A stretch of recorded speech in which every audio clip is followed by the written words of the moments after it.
Mic check.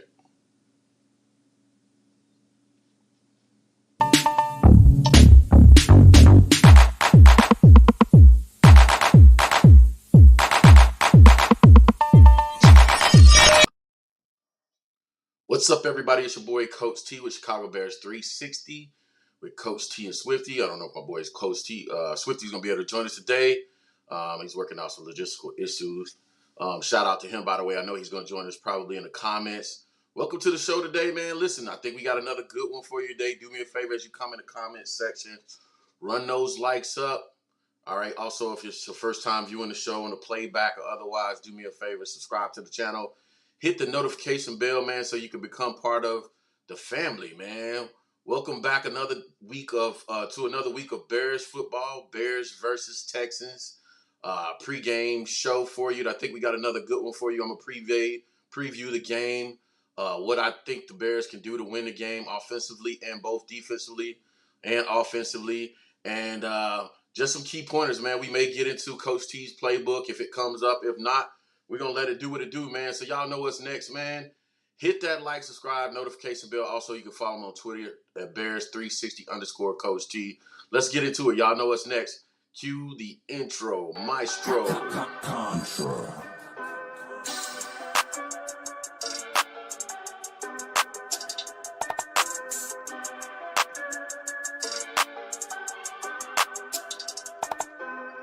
Life like chess, move to pieces, you know I roll in silence. On the road to them Benjis, I fill my teeth with diamonds. I'm high as fuck in the sky, you would've thought I'm pilot. I'm from Chicago, it get ugly, fill the streets with violence. Life like chess, move to pieces, you know I roll in silence.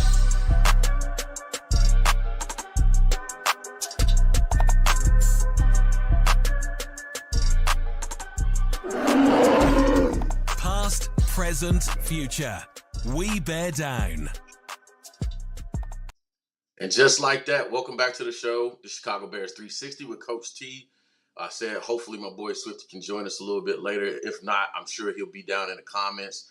Do me a favor as you come in the comment section, like, subscribe, share, hit that notification bell. Also, you can follow me on Twitter, Bears360_Coach T, live in-game chats, and then also throughout the week, man, we'll be chatting it up on Twitter, man. So, what's going on this week, man? It's the Bears versus the Texans, coming off that disappointing loss versus Green Bay on last Sunday night, which I was actually at the game, 100 sections, doing what I do, man, having a good time, you know what I'm saying, getting into it with Packers fans, everything that comes along with being a Bears fan. Y'all know how I go down.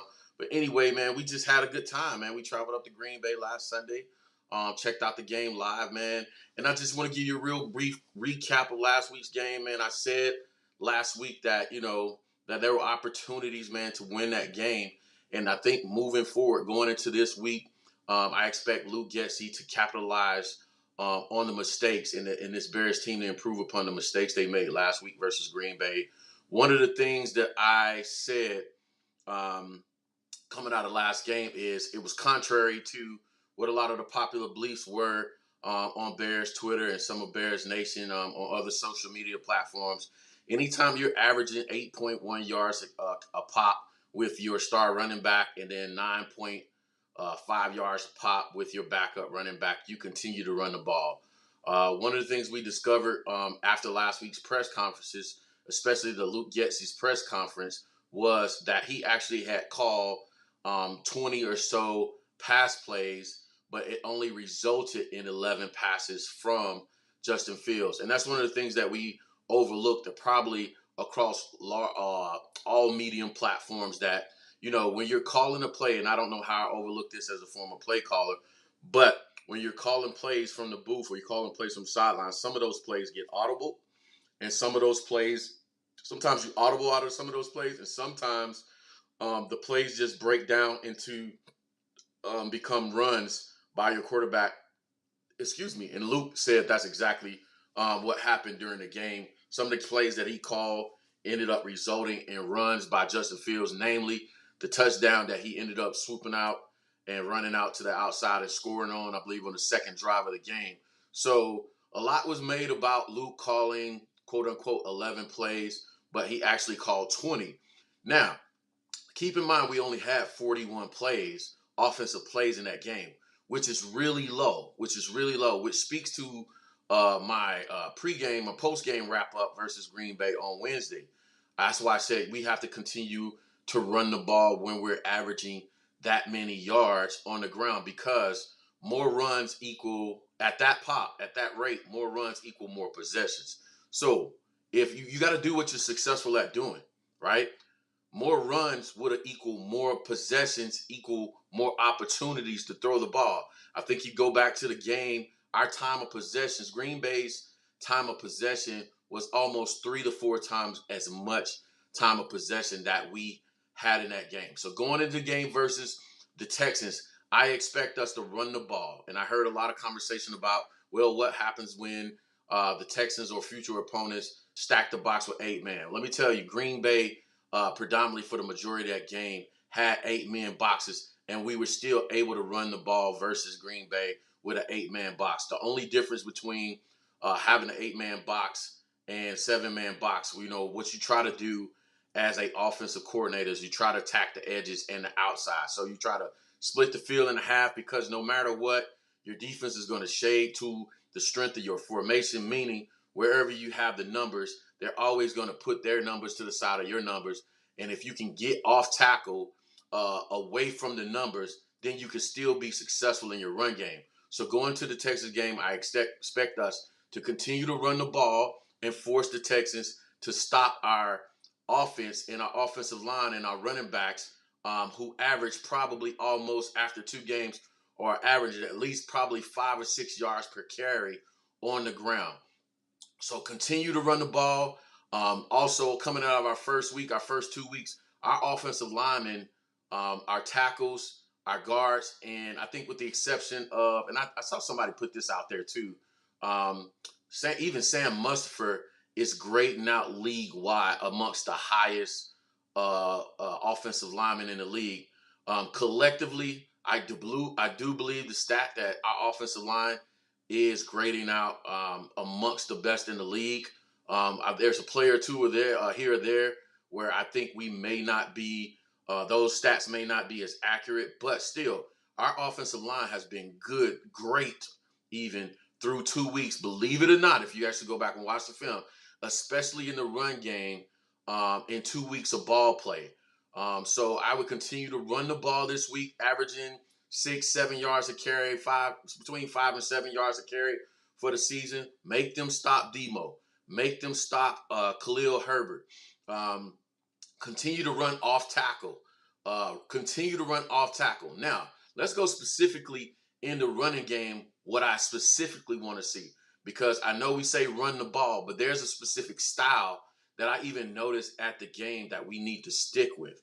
We need to keep Justin Fields under center. So something that I want you guys to look out for during the game today is how many times or how many plays do we have with Justin Fields under center? Justin Fields needs to be under center, because when you're under center, you threaten the line of scrimmage. You make the defense believe that you're going to run the ball, and you make those linebackers play honest versus the run game, because the linebackers' first responsibility is to play the run. So when you're under center, you threaten the line of scrimmage and make linebackers play honest up front. That way they don't immediately get into their drops in the pass games and start clouding out zones in the middle of the field where your tight ends can't get off. So play under center. Pay attention specifically today, guys, Bears fans. Pay specific attention to how many times Justin is under center. The second thing that I want you to pay specific attention to today is how many plays that Kari Blasingame is in the football game. 1, play with Justin under center. If you have Justin under center, great. And a single back that's set deep in the backfield, 5 to 7 yards, where our running backs can allow holes to develop and get into them. Second, play with Kari Blasingame in the football game. Demo runs really good when he has a fullback leading up in front of him. The power concepts, the power game, right? I showed y'all the power play. I showed y'all, and I'll probably run up a clip of the power play that I drafted in the in the off season when I'm doing my playbook, right? I predicted that Luke would call power concepts, and lo and behold, we excel at power concepts. Power concepts is when you have pulling guards, pulling tackles, pulling tight ends, pulling wide receivers, any pulling body up front in front of running backs, quarterbacks, wide receivers. When you leading with a pulling somebody and you leading up on your fullback with your fullback in the game, those are power concepts. So look out for that today. Justin under center, fullback in the game. If Justin's under center and a fullback in the game, it's going to lead to positive plays. Now, what do we do off of that?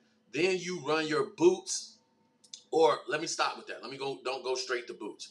Let me say this. You run your straight back, straight up play action off of those power plays and single back under center formations, right? So none of this in gun, fake the little, zone mesh in the belly and then try to get some kind of RPO. No, Justin under center with a single back formation or Justin under center with a fullback, and then you go straight drop backs off of those plays, right? That's straight drop backs without the boot, meaning you get Justin depth off of his play, off of his run action. You get him depth, get him 5 to 7 yard deep on a 5 to 7 yard drop off that play action, and then you give him time, right? You give him time to find receivers open down the field because he's so deep, or he can make the quick decision to run again off of what's developing in front of him when the offensive line is blocking. The other benefit of the straight drop back play action is this. The defensive line and the linebackers are going to play run first.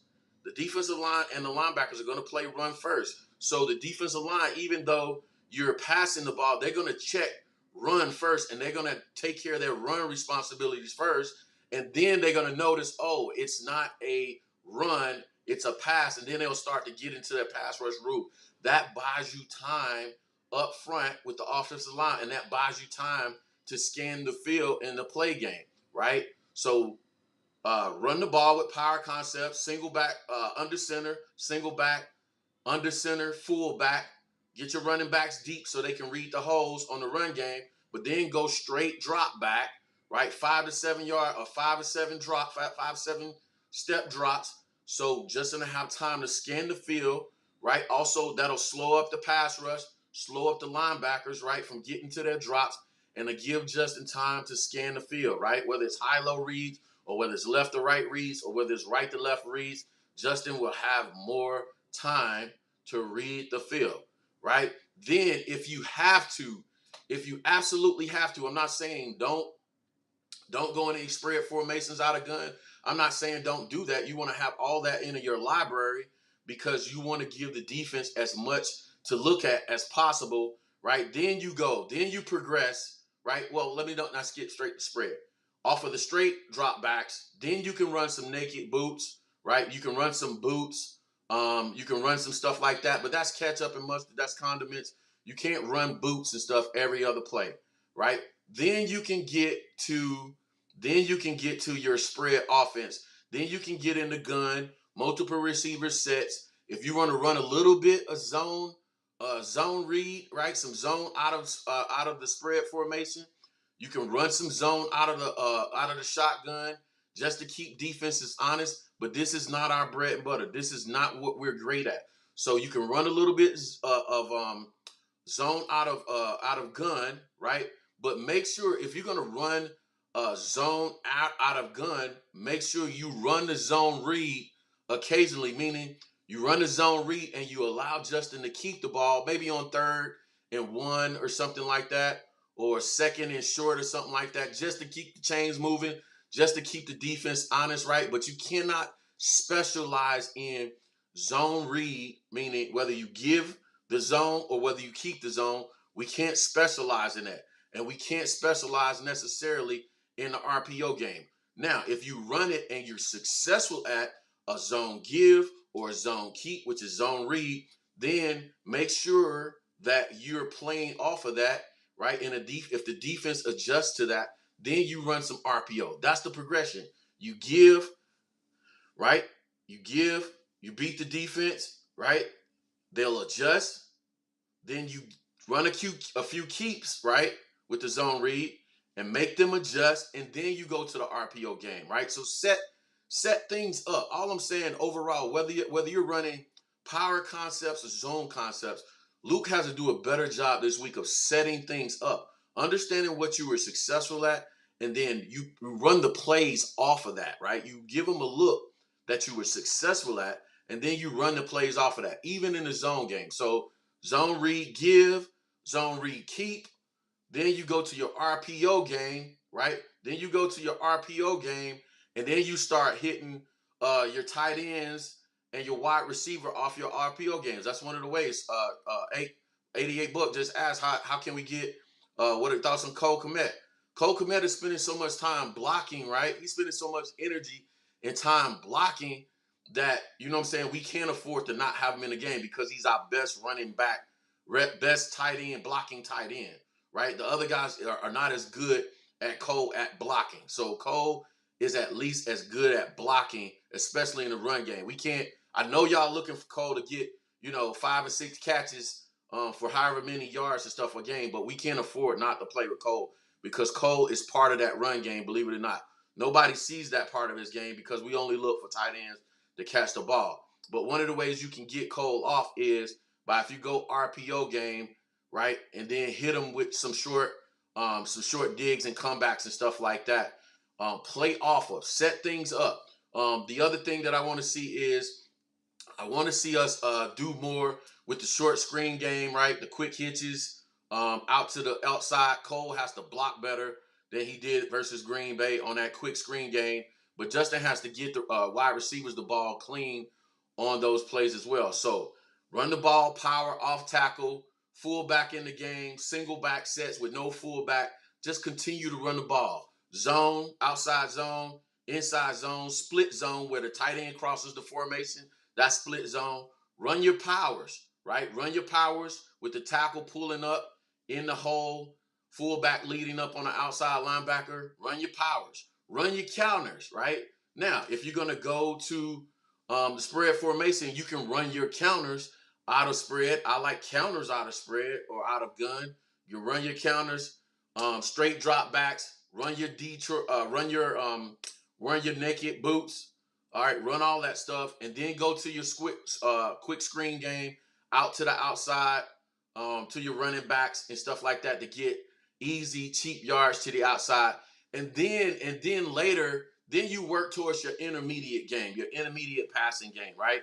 That's everything 5 to 7 yards. You're working the field 5 to 7 yards. Run your flood concepts with Justin on the move, right? Your sprint outs with Justin on the moves with 3-level flood concepts. Flood concepts is where you have a short, intermediate, and long route with the sprint out. So run your flood concepts off of that. And then run what I like to call the Florida concept, where you have a 9 route on one side and a quick out by either the tight end or wide receiver. Run all the intermediate passing games. Because why? Because the long passes, right? The deep shots are low percentage, right? The deep passes are low percentage completion passes anyway. Plus those deep passes, you have to set everything up. You want to make sure you set up those shots. You got to make sure you have the defense right where you want them before you start making those deep shots. So those are my keys to the game. Specifically, what I want to see in this game is see us run, stick with the run, and then set your play action up with off of the run plays, right? But stick to the runs. I want to see us have a collective of more than 30 carries on the ground in this game, right? More than 30 carries on this guy. This is our bread and butter. This is how we can beat teams and bludgeon them to death with our running gun, with our power concepts, right? So let's do that and then set plays up off of that success that we have, whether it's quick screen game or whether it's straight up drop back play action. And I believe we're going to be successful, man. So real fast, man, I'm going to hit and get to the comment section, see what y'all talking about. So y'all know how I go down. As soon as I get this mouse to come alive, we're going to get down in the DM section and make it happen. Let's go.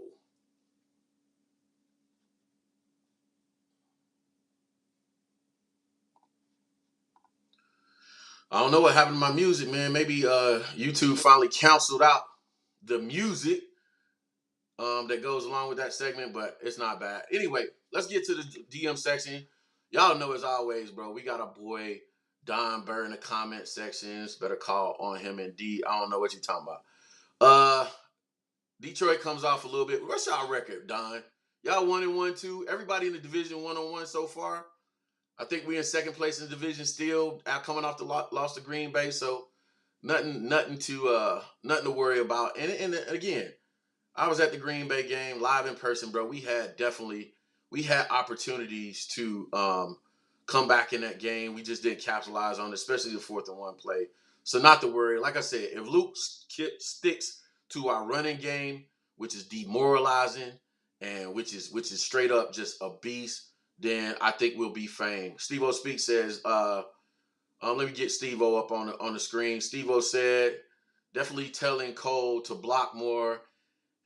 He's definitely a monster in the blocking and receiving are good blockers as well. Yeah, I just think, man, people give Cole a bad rap, man, because they only know one aspect, only see one aspect of tight end play. But if you actually do the film breakdown and you actually watch the film, Cole is blocking his ass off in the run game, and he's doing a great job of it. That's why those run plays are going for so well. And if we get Cole overly concerned about being Travis Kelce or George Kittle, then he's going to be ineffective at run blocking. And you know what I'm saying? Sometimes players are just good at one or two. It's hard and rare that you find a guy, especially at the tight end position, that's great at both. That's why the guys like Kelce and George Kittle stand out. You know what I'm saying? We glorified and tried to make that position a pseudo wide receiver position, but if you're great at running the ball and you have a tight end that can run the ball, damn it, run the ball. I mean, it's not that hard to me. And if he gets if he gets 1 to 5 catches for me, that's who Cole is at this point in his career, man. And I'm not going to try to listen. The great coaches, the great GMs don't try to make a player great at something he's not good at. Accept him for what he is, call the plays, and let the guy be who he is. Let me get some better lighting going on up in here. The sun is doing some wacky things outside, so we're gonna try and get some better lighting going on in here. There we go. Anyway, that's what it is for Cole. Let's focus on watch his run blocking. I know it's not sexy, but it is what it is. My boy Curtis Newberry says, Coach, how do you think Justin's blitz recognition is progressing, and how will that affect the run game? Good morning, guys. Hey, good morning, Curtis. How do I think Justin's blitz progression is progressing? I think he's getting a little bit. I seen a little bit better at it. I saw a couple of blitz recognition plays in the preseason where he recognized blitz a little bit more. But again, that's all predicated on our ability to run the ball on first and second down, right? And get to third down with third and reasonable to have at least a run play to get the first down, or have to have a short pass play to get the first down. So here's the thing, right? Justin comes up to the line of scrimmage, and I said this in the off season and leading up to the season.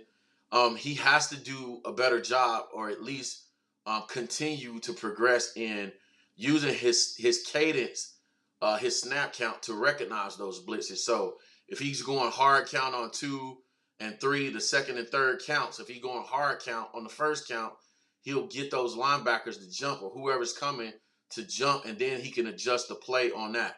One of the things I wanted to say too, man, that I heard during the press conference is this. Luke mentioned this, and I don't know a lot of fans picked up on it, or even the media, the beat writers picked up on it. Luke said, and he said it out loud, but I don't think people picked up on it. He had a few plays in versus Green Bay that he didn't have audibles put in the game plan, so Justin could check out of the bad plays. And that's all on the offensive coordinator, bro. Especially to me, if you're averaging 8.1 yards per carry and 9.5 yards per carry with your backup running backs, you have to at minimum have running back. You have to have audibles in to check to simple run plays. It takes nothing to put in an audible and say, hey, if you come up to the line of scrimmage and you see a defense you don't recognize or you don't like, here's your check. Here's your options. Check out of it and go to a running play. Audible and go to a simple running play. So if you're in gun, you can go to a simple zone give. Or if you're under center, have your best run plays in as audibles out of those out of those various formations and check to those, right? So that'll help him there. But as far as specifically recognizing the blitz, I think Justin is getting a little bit better at it, but I won't say that we've seen a lot of blitzes in these first two games because teams, I think, want to force Justin to see how well he knows his offense, and they want to force him into reading defense. And the other thing I think teams are focused on is just keeping Justin in the pocket. So they're less likely, or they have been less likely, to blitz him so far through two games because they want to see him play football from the pocket. So we'll see. We'll see if the Texans try to blitz him more. It's going to be up to his process, his pre-snap process, to help him recognize blitzes. Meaning, you call the play, you go up to the line of scrimmage, you use your snap count to reveal the blitzes.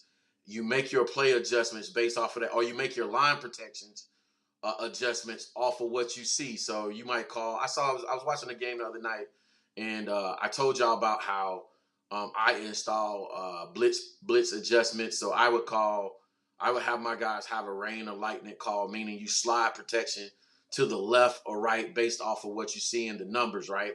So if you see all the numbers to the left, I would have my guys give a lightning call. That means you slide three to the left, and then you man up on the backside, and then you may keep a running back in for 60 protection, or 6-man protection, or 70 protection to make sure you have the numbers to block it up. So I think we can do that.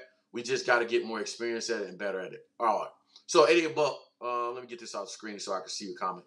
88 Buck said, also, Coach, thoughts on the balance between run pass scheme balance. I think it's overrated.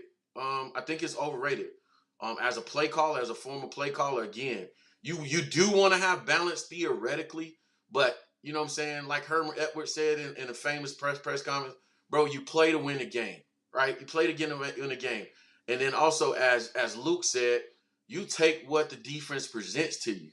That's what you have to do. That's your best way of being successful, not having 50-50 run versus pass and being able to just be able to split passes and runs. No, you go up to the line of scrimmage, and if they're giving you 7-man boxes and you know you run the ball for damn near 10 yards per carry versus 7-man boxes, then you run the ball because regardless, that's a first down. If you're averaging 8 yards or more, if you're averaging more than 5 yards per carry, then 2 carries gets you a first down. So I don't, again, as a former play caller, I don't believe in this necessarily. You force 50-50 split between passing and run just for the sake of doing it.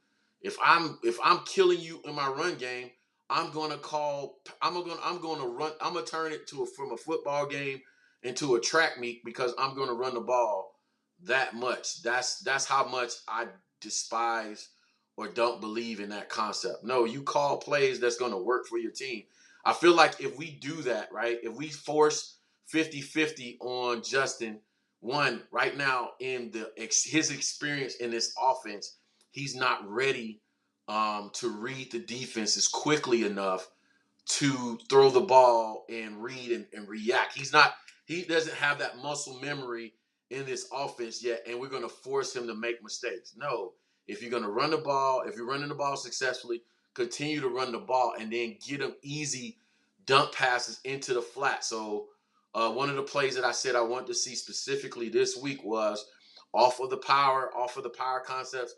I want to see the fullback dump to the flat off of that play action and get Kari Blasingame the ball and have him run over cornerbacks and stuff like that in the flats off of play action off of that game. So look out for that play today. But great question nonetheless. Yeah, I agree with Steve-O. I'm trying to get some of these other comments. So that's it, man. So let me jump to the defense side of the ball. I think our defense has played well at moments. Again, last week was our tackling was a major issue.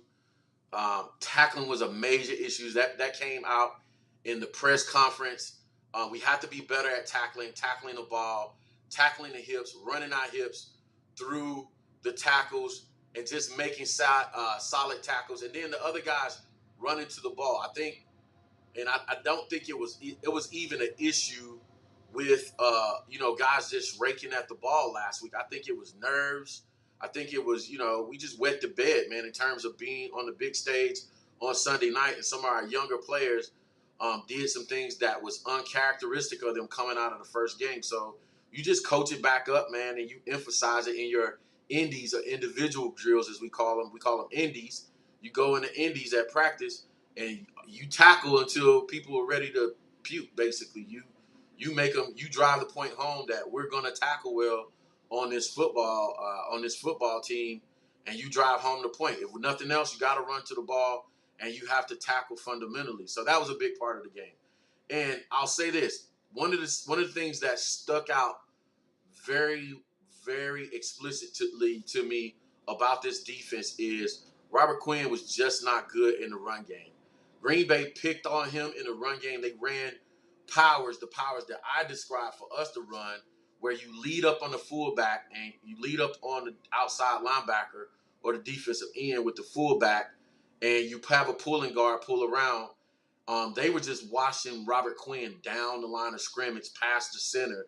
And it was embarrassing, man. It was almost to the point where you could tell live in the stadium that Green Bay had found something in Robert Quinn, that he wasn't standing up well against the run. And I think the adjustment that we made was late in the third, fourth quarter, they got Dominique Robinson in there, who's a bigger body, who has more weight on him.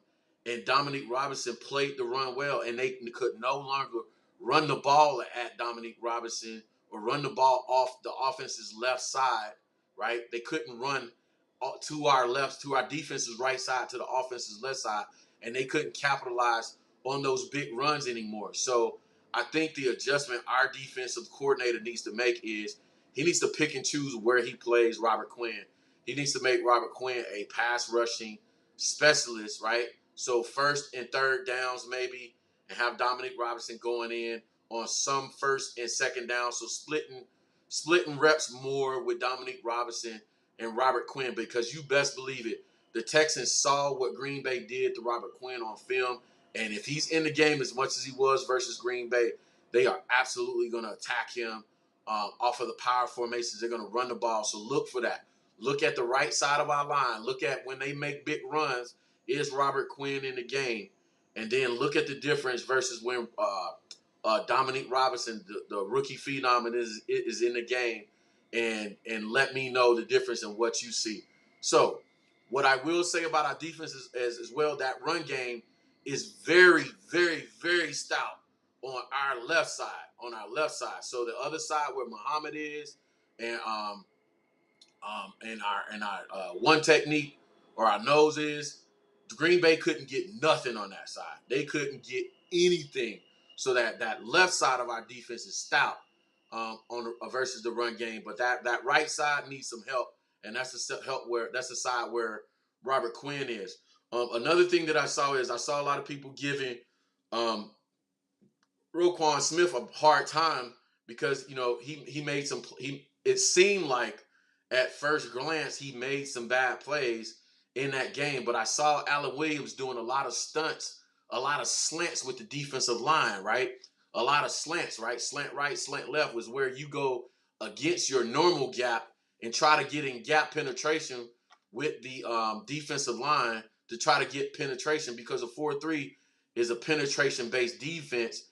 And Alan Williams was slanting the defense the wrong way. He was slanting the defense away from the side that Green Bay were running the ball. So he would oftentimes slant the defense to the strength of the formation to the numbers. So he would slant the defense towards the strength of the formation, thinking Green Bay is going to run towards their tight end or their fullback. And Green Bay was actually running back the other time. The one play I can think of was a touchdown play that Green Bay scored on the Z fly sweep or the V slide pitch where they pitched the ball out of shotgun off of the motion to the running back. He slanted the defense towards the numbers, and it was just a bad time to slant them that way.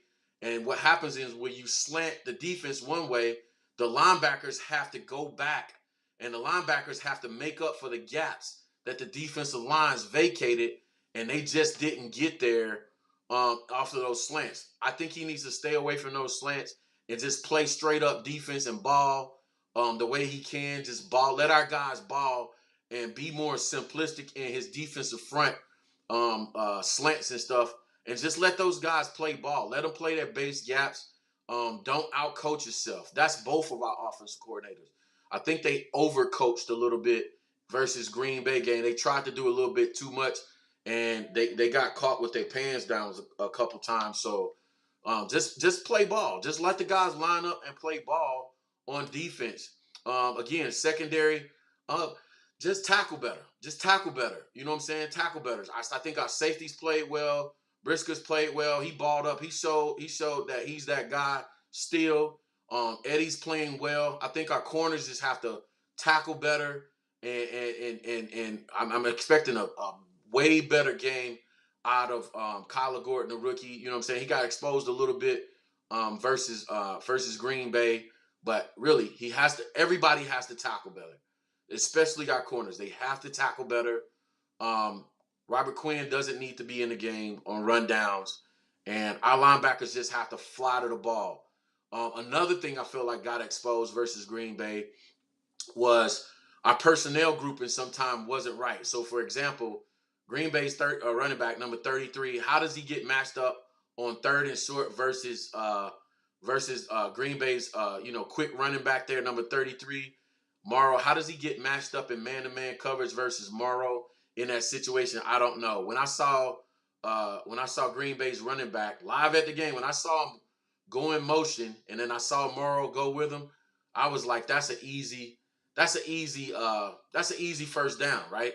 When he goes in motion and Morrow trails with him, I'm like, hey, he's in man-to-man coverage.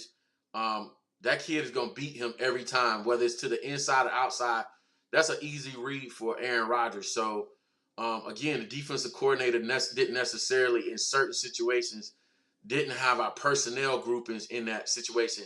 And then if you send a running back in motion and you see that your bigger, slower linebackers matched up on a quick twitch running back like that, you have to have a check-in. Again, I don't think our coordinators did a great job in having audibles in where the guys can change the defenses if they seen something they didn't like, or you could change the offensive play. If you didn't see something you like, you can check out of something. So if I see my slow linebackers on a fast running back, I'm going to check to a zone coverage. Hey, we're going to go cover 2 zone or something like that. And you erase that first down play, and it's a turnover on downs, and you get your defense off the field. So I think the offensive coordinators they overcoached the game a little bit, or outcoached themselves a little bit in that game. Just stay with your fundamentals. Stay simple.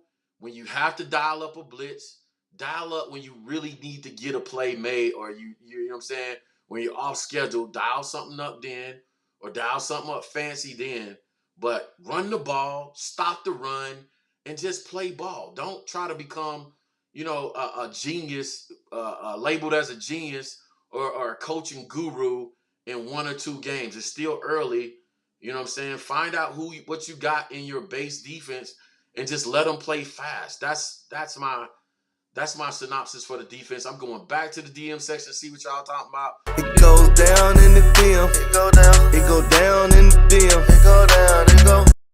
Oh, now the music going to play. What happened the first time? I don't know what's up with that, man. Do me a favor, bro. If you're in the comment section, subscribe. If you're watching on the playback, hit the notification bell. Also follow me on Twitter, Bears360_Coach T. I'm going back through the comment section and the DM section, see what y'all hollering about. No, Chris, cloudy, windy, cool at night. Soldier Field should be awesome. Brisker, dog. Yes, Chris Brisker is a dog, man. I like how he plays. He gonna be great. Defensive rookie of the year potential.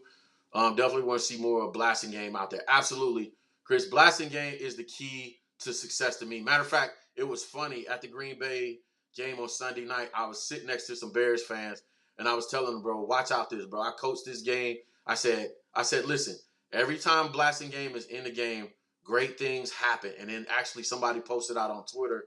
They said every play that Blasingame was in the game, you saw we were plus 13, plus 4. They posted all of the plays where Blasingame was in the game, and we were like plus 14, plus 10, plus 7, all positive plays except for like one play that was actually a broken play.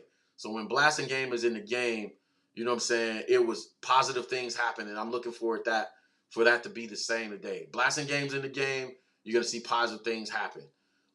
If the second thing after that is if Justin's under center, you're going to see positive things happen. So either Blastingame's in the game or Justin's under center. And I'm not saying we can't play from the gun. I'm saying minimize that stuff until later in the season where Justin has more experience in this offense, and then come back with more shotgun spread offense type of play and see how he does from there.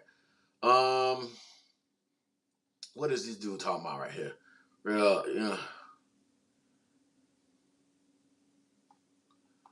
I don't know what the take is coming from him. Brooke said, for real, you can sit and watch film all you want until you get your body moving through the motions. It don't matter. I'll leave that at what it is. I don't know exactly what that was about. Maybe I'll find out later as I go back through the. He said Green Bay was going backside all game. Yeah, they were going at Quinn. I don't know if that equates to backside in your mind, but they were definitely going at Quinn all game. I think they were specifically targeting Quinn. Somebody giving us a weather report. Appreciate that. No training camp activities are so vital. People don't even understand. Yeah, I don't know about that. Y'all talking about Roquan. Said Roquan should have participated in training camp more. Dude looking lost out there. I think that's an overrated. Take, man. I saw a lot of people put Roquan on blast during this game, and if you gotta understand what you're looking at if you're watching film. So I would challenge y'all to go back and watch the film and see if we had stunts on during those times. I think again, Alan Williams overcoached the game. He had slants on, so in defensive football, you have your gap assignments. Everybody has a gap, what they call run fields, right? If you slant a defense, you throw off the run fields for everybody. You throw off the run fields because eventually you're telling people what their assigned gap is. They don't go to that assigned gap anymore. They go to the left or to the right of that gap. And he would call slants and assign people and send people into gaps. And he would leave the gap that Green Bay actually was attacking open through that, right? So as a linebacker, normally in a normal situation, a normal play, you're going to attack your gap, right? So what happens with linebackers is if you're throwing them off their keys, if you're throwing them off their gap, their normal gap assignment, it causes them to play a split second slower than they normally would play. Alan Williams is to line this defense up and let them play ball, and let them run. A thinking defense is a slow defense, which gives the offense an advantage. Play base defense, allow people to attack their original gaps, right?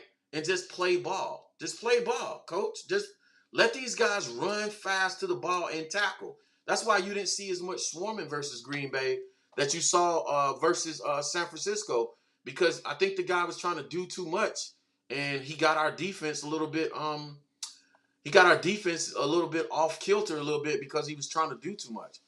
88 Bucks said, do you think Jack Sanborn is the best option to start from here out? I don't know about starting from here out, but I know we got injuries at the linebacker position, so I'm expecting to see some Jack Sanborn in action. And if the kid goes in there and he dominates and he usurps the incumbent, the starter, then play the best guy.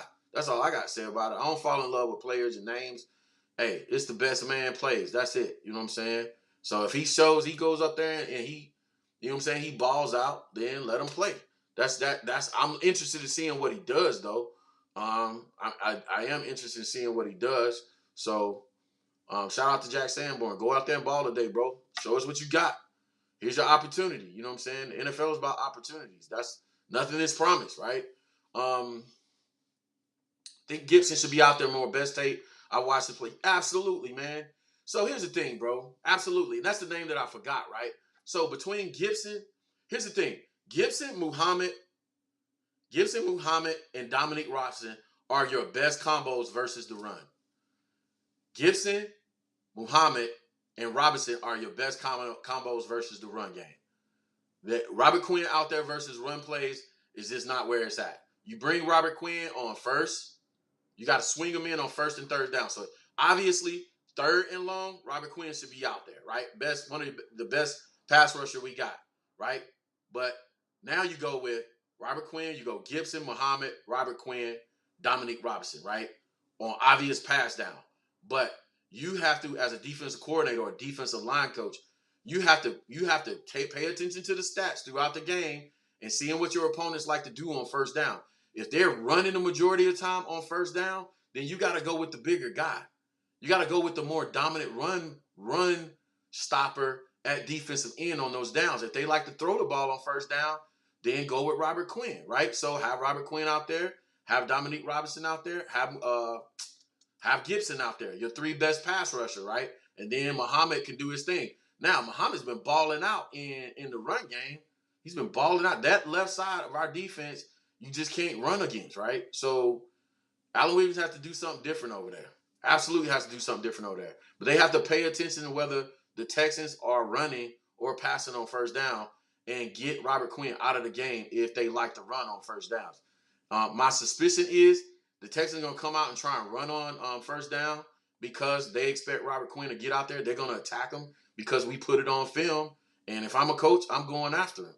Is that plain and simple? 88 Bucks says, Coach, what are your thoughts on Roquan's performance or lack thereof last week? I said it already, bro. You know what I'm saying? Like I said, bro, you got to know what you're looking at on tape. And no shade to nobody on Bears DIY social media, blah, blah, blah. But you got to know what you're looking at on tape. And I saw several times in plays that Roquan was where Allen Williams overcoached the play by calling the slant, and he got the players out of their gaps and didn't allow the guys just to play base defense and run. We have to play base defense and run. And here's the thing. Here's how this comment is connected to the comment I said about Robert Quinn. If you got Robert Quinn out there getting gashed, right, on the strong side, the strength of the formation versus the run game, and what's happening is we're getting gassed on Robert Quinn's side versus the run, then you're going to start calling slants and stuff like that to get more bodies to that side to stop the run. No, take the guy out of the game. Don't change your defense. Change your personnel. If he's not getting the job done, get him out of the game and get a bigger body out of there, right? And play your base defense. Don't change your defense. Change the personnel. Get a better body out there. Stop the run and play your best defense. But what Allen decided to do was keep Robert Quinn in the game, and now we're going to slant to the strength of the formation, and that slant is throwing everybody off of their keys, right? And they're the ones that preach assignment, alignment, key technique, right? So stick with it. Assignment, alignment, right? So slanting affects the alignment, right? It affects the alignment. So assignment, alignment, when you start doing things different from what your base core belief is, you're going to cause your defensive players to think more, and that's going to cause them to play slower. Assignment, alignment, play your base alignment so guys can come in and play their keys and techniques. So get Robert Quinn's behind out of the game so you don't have to slant more, and whatever happens on the defensive line affects the linebacker. So I challenge anybody that said Robert Quinn had a bad day to go back and tell me, how did the defensive line play in front of him? Because guards and tackles can't get to Robert Quinn, right? Fullbacks can't get to Robert Quinn. The defensive line is doing their job. And I think Allen Williams overcoached in that game. He had too much going on, bro. Coach, just play Play simple defense. Get Robert Quinn out of the game on rundowns, and you'll be okay. That's my take on it. Who wins the battle in the trenches? Us. Period. Point blank. No questions asked. Our offensive line is too good. Chicago really asked this question. I'm gonna put him up because he's one of my longtime supporters. They're also on Twitter too. Who wins the battle in the trenches? I think our O-line will be the highlight for the Bears today and allow Justin more time he needs. No question. Especially in the run game, we win hands down. I'm willing to bet on this group. I will put a stack on this group. I will put some bread on this group. This is how much I like this group in the run game on the ground. Is there some work that needs to be done in the past game? Yeah, but it needs to be a combination of blame. It needs to be shared blame put on the offensive line, Justin Fields himself, because he is not going to his checkdowns or just taking off quick enough. He needs to have in his mind, get to the back of your drop. Really where Justin is in this offense, he needs to be progression 1-2 check down. 1-2 check down. Or run. That's it. Period. Now, in week 11, week 12, 13, somewhere between week 11 and week 14, then he probably needs to be at, progression 1, 2, 3, run a check down. Right? And maybe by the end of the season, he'll be at 1, 2, 3, 4, check down, run. Or run, check down, vice versa. Either way. Right? But where he is in this offense right now in the passing game, he needs to be 1, 2, check down or run. 1, 2, check down or run. Period. So he can help the offensive line out that way too. And also he needs to stop escaping only in one direction. It's escaping to the right. I see that on film. If I see that on film, defenses see that on film. Don't escape up the middle. Escape through the middle and then make your progression. Pick a side where you want to go. Push up in the pocket, then choose. But making that decision whether to check down or run needs to come out after his second progression. Period. It's too early. It's too early for him to be perfect pocket passer in this offense, reading progressions 1 through 4 all the way across the field, and then deciding whether to run or check down. Nope. 1, 2, check down. 1, 2, 3, check down. 1, check down. 1, 2, run. You know what I'm saying? 1, 2, run. Like that. I know I look crazy doing that, but I'm trying to emulate what happens in a game. So we got a nice cold front rolling through the stadium. Great, man. Freeze the Texans out, bro. Them boys ain't used to that cold, all coming off Lake Michigan. By the way, man, if y'all coming to the area, man, for the Atlanta versus Bears game, holla at me, bro. We're going to try and do something the night before, and then we definitely going to tailgate. I'm thinking about doing the pregame show at the tailgate, at the show, but I'm definitely trying to hook something up for a Saturday night Bears takeover party or something like that. Do me a favor. Also, if you come to the city, man, listen, understand you come to the city, man, don't be on that stuff, bro. Everybody think Atlanta's sweet like that, bro. Atlanta is not sweet like that. We got a lot of transfers down here that be on that be about that life. But the place I'm looking at is a real classy joint, man. You know what I'm saying? Real good security and all that other stuff, man. But holla at your boy if you want to come down and participate in the Atlanta takeover for the Chicago Bears game. The Bears take over Atlanta. All right, more weather reports, by the way. More weather reports. Steve-O, how else is Justin going to develop as a passer? This is an interesting state. This is an interesting position, bro, because I got that question on Twitter, right? So the question is, the paradox is this. Do you guys want him to learn by winning?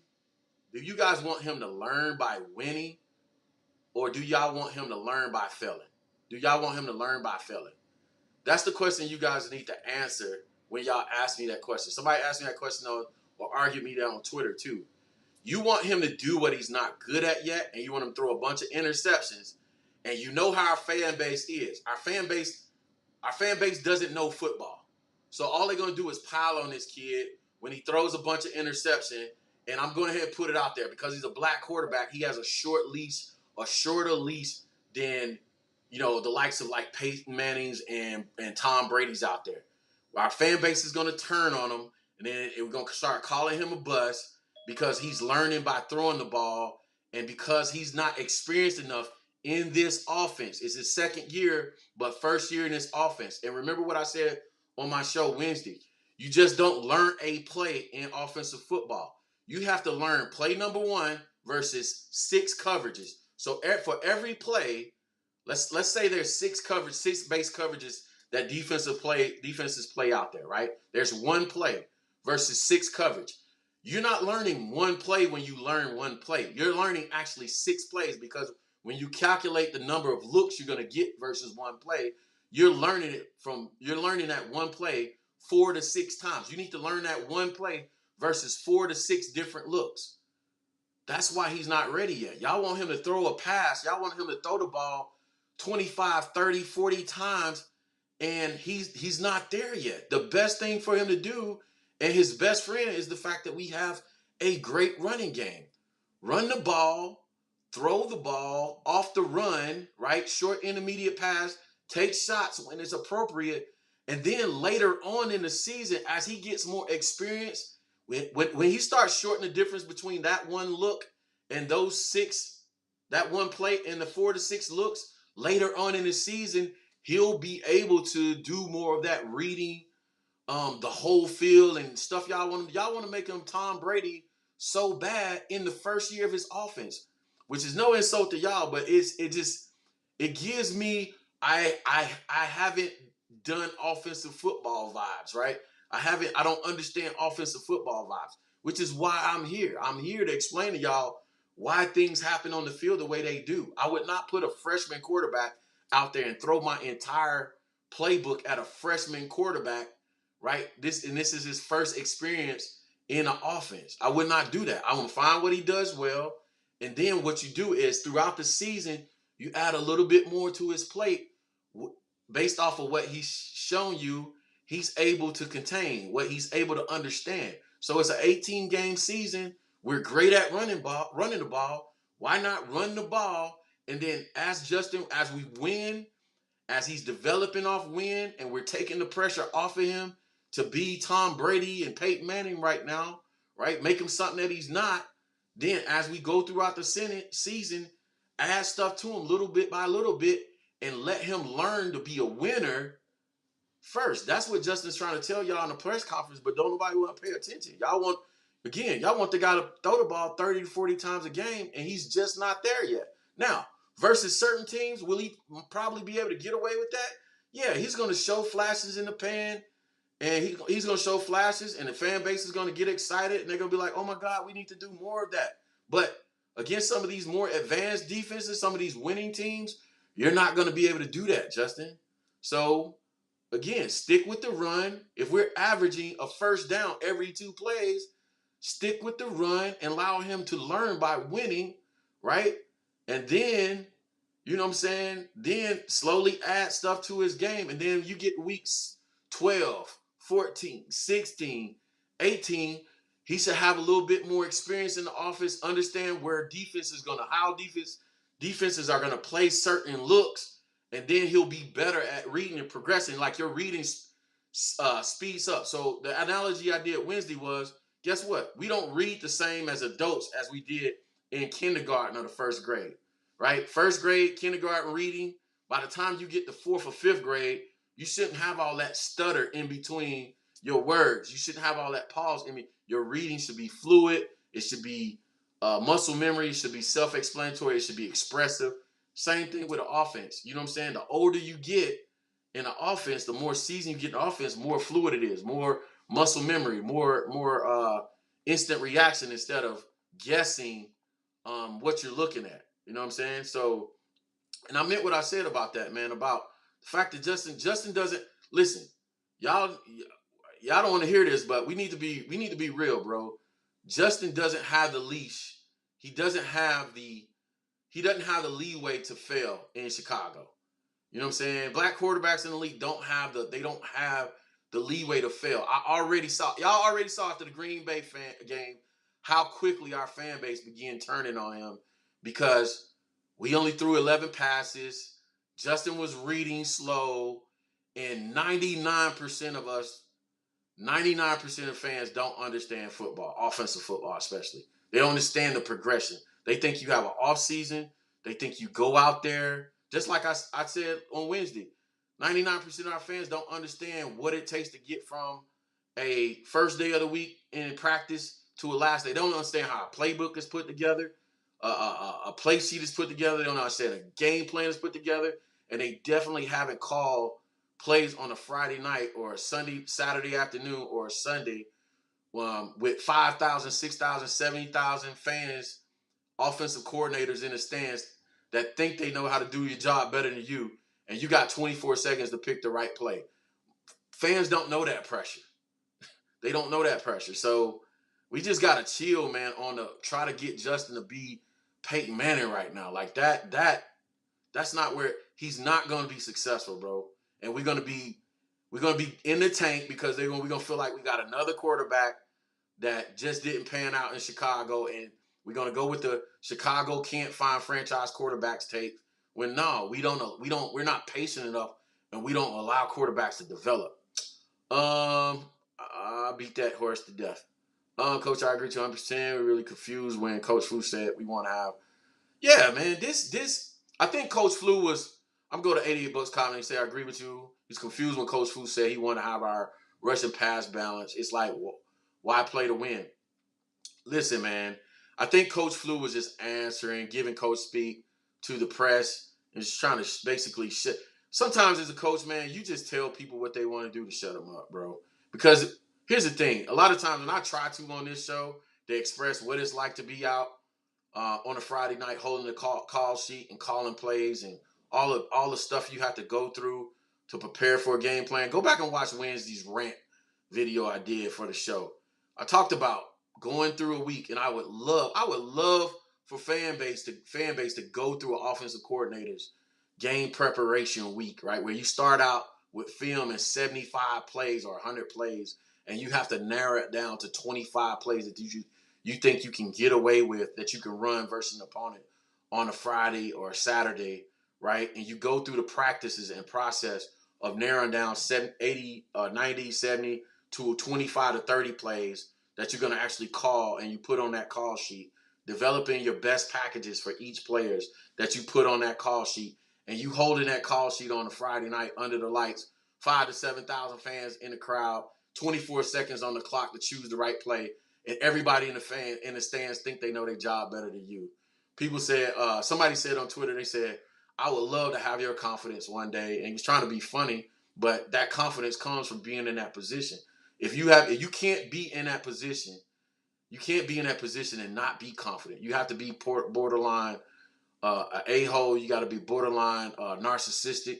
You have to be confident in what you're doing and the preparation and the work you put in to prepare for that game. And then here's the thing. There's a great chance the work you put in, all the stuff that you put on that sheet is going to change on game day. And then you have to have contingencies or audibles put in when it does change, because it is going to change, and you have to be ready for not just the plays you want to call. You have to be ready for the changes. So that's why, I ignore a lot of the BS, because if you haven't been there before, you don't know. Shout out to Swift and Don in the YouTube beef, man. That junk is funny, bro. I can't wait to have old boy on the show during the Detroit game week. Either Don on the show or his boy, I forget his name, that was on YouTube, that has a YouTube channel. I got his info. I think I'm gonna try and have him on the show, bro, so we can have some fun with the Lions that week, man. So anyway, that's the show for today, man. I thank y'all for asking your questions, dropping in and say, hey, man. I think it's been roughly a little bit over an hour so far, so we did good, man. Look forward to the Bears win today. I'll recap the show. I'll recap the game on Wednesday about 8 p.m. I'll come back. I'll break down the film, O-line film. I'll start with the O-line film. I'll break down the film. I may or may not assign grades based on what I believe y'all able to handle, man, without going crazy. I'll sound out O-line grades, and then I'll break down the offenses step by step based off of what I recap today or what I previewed today. We'll break it all down. I'll show you what we did well. I'll show some plays. I'll show some screenshots. I'll draft up some stuff, Coach T's playbook, and we'll get after it, man. Y'all enjoy the game, man. Have a great Sunday, man. Relax. Looking forward to a Bears win. By the way, the prediction of the score, I believe we're going to score between 24 and 28 points. And then the Texans will be at somewhere between 10 and 14 points. We're going to leave it at that. And so I'll check y'all on the back end, man. I'll talk to y'all on Wednesday, man. Peace out and bear down. Peace.